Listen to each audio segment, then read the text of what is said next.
I told you, the first thing you need to do is label what you're trying to solve for.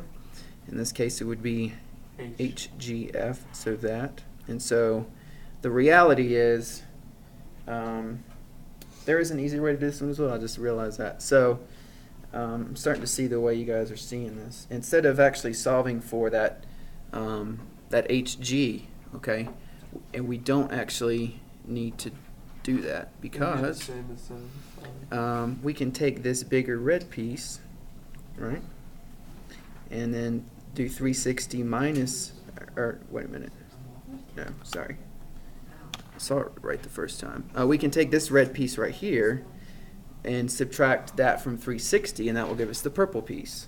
And we can figure that red piece out real quick, right, because it's 75 plus 35, okay? 110. So FH 360 minus 110.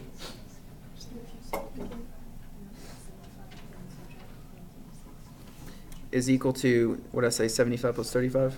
Yeah, which is 110, so it's 360 minus 110. Correct. So that's 110. So our angle, which is the purple, is going to be 360 minus 110.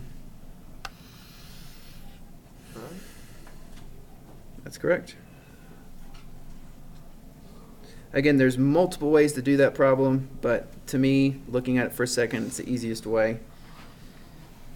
Any questions on that last one? Everything else should fall into place. Like I said, number 6, number 7, and number 10. Sorry, number 6 and 7, they give you everything, so it's easy to figure those out. So we'll go over these at the end of class.